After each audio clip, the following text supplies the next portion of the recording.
Well, it's a special time for us as we're finally getting a new series of Inside Number 9, which can only mean one thing: watching 6 tales from the minds of Steve Pemberton and Reece Shearsmith and still thinking about them the week after they air. But what does the new Series 7 have in store for us? Well, each week I'll be going through each episode and giving my analysis and general thoughts on them. I did try to do this previously with Series 6 without a script, but yeah, they weren't that good. So now I think it's time to improve on my work and my analysis on this wonderful show. So without further ado, welcome everybody to my review of this episode from Inside Number 9, Series 7.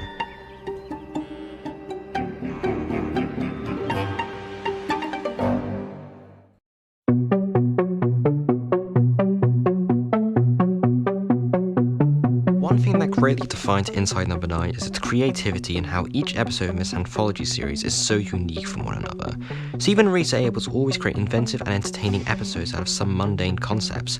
A bog standard detective drama turns into this metafictional beast about rough story concepts. A domestic piece about a married couple in a rut reveals about how much of a monster the husband truly is.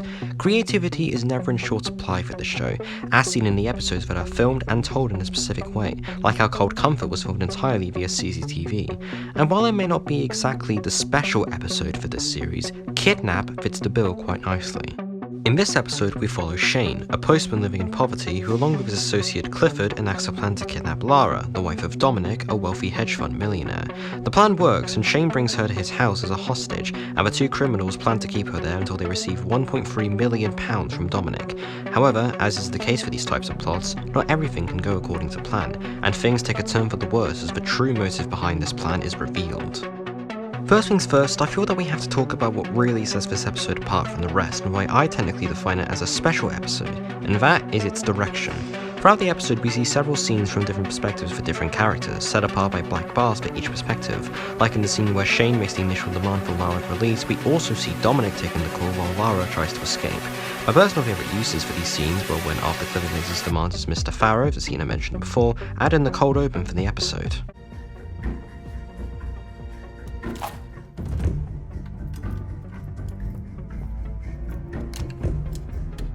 While we're on the subject, the intro to this episode might be one of my personal favourites for the entire show, as strange as it sounds. It's certainly the longest one by a country mile, but it also shows just how well this episode uses the black bars to showcase characters from their own perspectives, as it focuses on Lara inside of her clean, white, wealthy house, and Shane in his rotten, dark, empty wooden cottage. This works well partly due to the writing, but also because of the direction by Al Campbell. Although he has only directed for 2 episodes of this show, and both only being in this series, I greatly enjoyed his direction and would wish to see him again. He has a long way to being like Guillermo Morales, who's directed a good few episodes, with some being the best episodes in the entire show, but based on what he's done so far, he definitely has potential. In terms of characters, we have quite a varied cast, as while Steve and Reece play supporting characters, the main cast is reserved for this episode's guest stars. First we have Daisy Haggard playing Lara, and this isn't the first time she's worked with the two gents, as she was also Debbie in their previous show, Psychoville. Daisy manages to portray Lara as confident and capable despite being in such a perilous encounter, being able to use the situation to her advantage. Then there's Clifford, notably played by Jason Isaacs, and although his time in the episode is a bit brief, he manages to make the best out of his short appearance. Finally we have Daniel Mays as Shane, who manages to play a convincing antagonistic character quite well, but with a sort of clumsy and childlike attitude that ties into his role as both the protagonist/antagonist and the comic relief.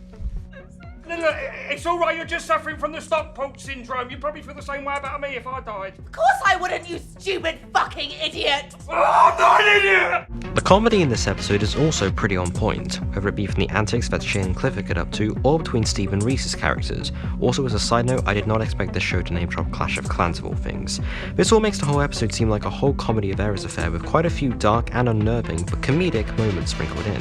As mentioned at the start, Inside Number 9 is able to create grim, tense pieces based off mundane premises, and vice versa, all with the gent's signature blend of humour mixed in.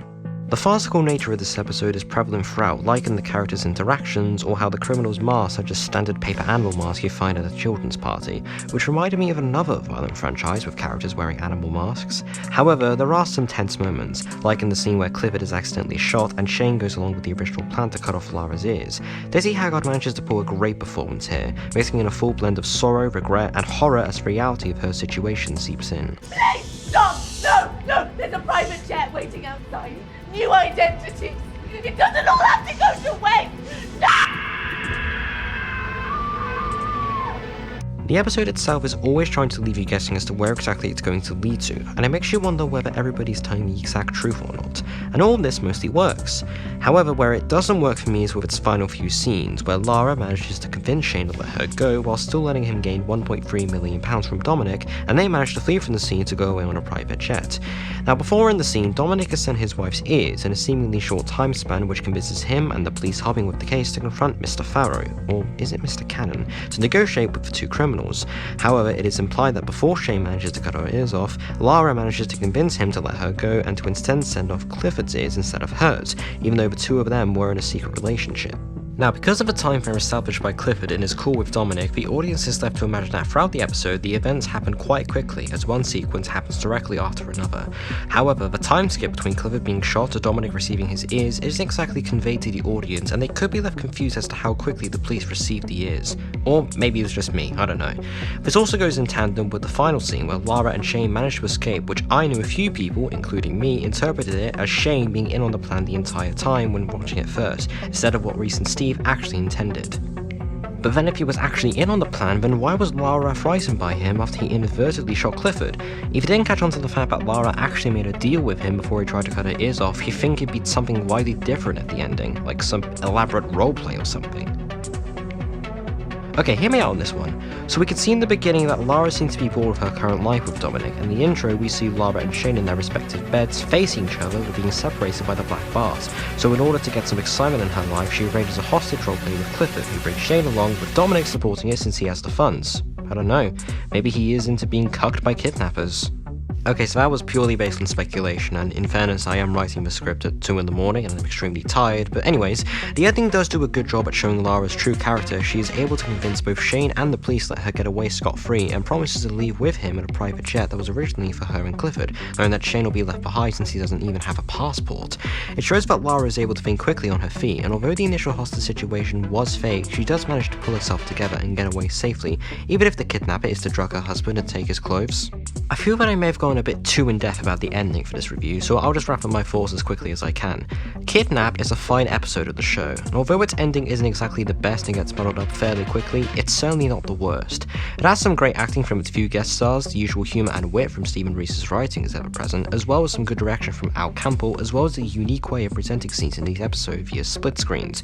Even though the ending does leave me feeling a bit disappointed, I still enjoyed it, and I think it's a solid episode in a so far solid series.